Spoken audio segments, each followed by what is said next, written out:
The sun was shining, the birds were singing, and Biscuit was feeling extra playful.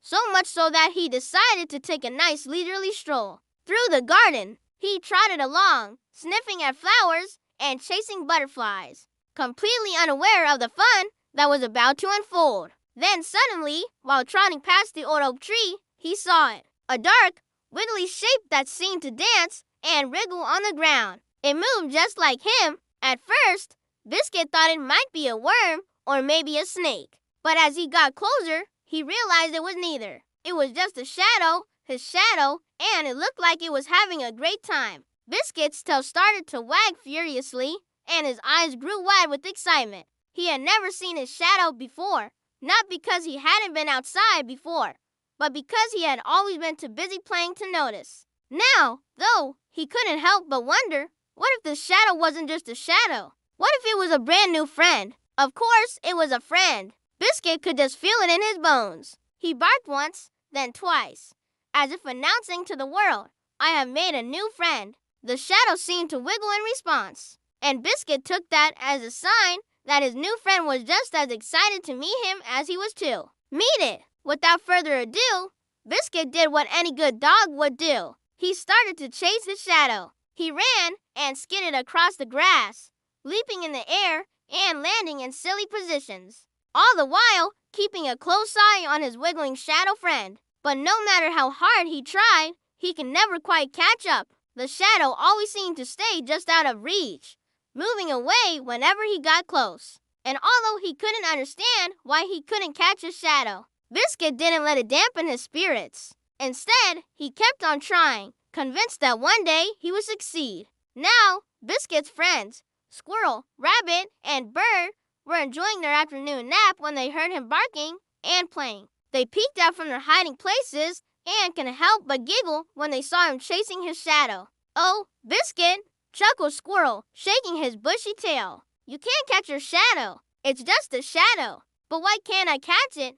Biscuit asked, panting from his game. "Because it's just a shadow, silly," said Rabbit, hopping closer. "It's not real." "Yes, it is," Biscuit insisted, looking at his friends with pleading eyes. "Can't you see it's wiggling and jiggling just like me?"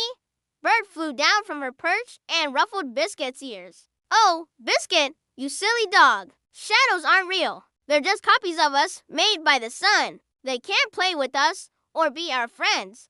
Biscuit's ears drooped and his tail stopped wagging. He looked back at his shadow, which was still dancing on the ground, and sighed. Maybe his friends were right. Maybe his shadow couldn't be a real friend. But then he had an idea. If his shadow couldn't be a friend by following him, then he would make it a friend by going to it. So he trotted back to where his shadow lay and stood over it, barking happily. Then, to his surprise, the shadow lifted its head and seemed to wag its tail. Well, it was hard to tell since it was a shadow and all, but Biscuit was sure that it was. With a joyful bark, he began to leap and twirl in front of his shadow, and it mimicked his movements, wiggling and jiggling in delight. Biscuit couldn't believe his luck. He had a new friend to play with after all. He chased his shadow all around the garden, and it led him on a merry chase, going under bushes, over logs, and even through a small tunnel that they had made while playing one day.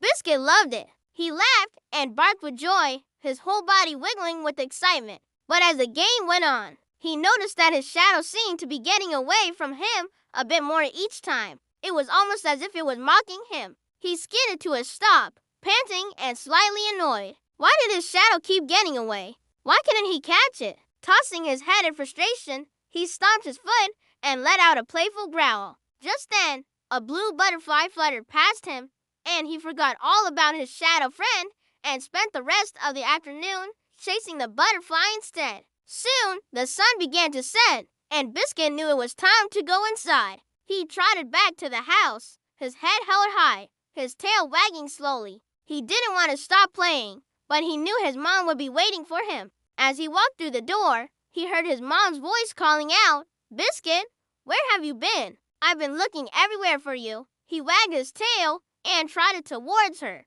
licking her hand and whining softly. She hugged him tightly. "Oh, Biscuit, I was so worried. Don't ever run off like that again." He licked her face and barked once, then twice. She looked at him curiously. "What is it, Biscuit? What are you trying to tell me?" Then she followed his gaze to the door. Outside, his shadow was still standing on the welcome mat, wiggling and jiggling in the last rays of sunlight. She knelt down and looked at it. "Oh, you silly dog. You were playing with your shadow, weren't you?" She stood up and smiled. "Well, come on, let's go inside now. You must be tired from all that playing." As they walked inside, Biscuit glanced back at his shadow, which was now disappearing into the darkness. He barked once, then twice, as if saying goodbye to his new friend. But he knew he would see it again tomorrow, and he couldn't wait. He snuggled up to his mom on the sofa, his eyes droopy with sleep. He dreamed of chasing butterflies and shadows, and he knew that tomorrow would be another chance for fun, discovery, and giggles. After all, every day was an adventure when you were a little cockapoo with a big heart and an even bigger imagination. So that is the story of Biscuit, the cockapoo who made friends with his shadow. Do you have a shadow friend too? And what fun games do you play together?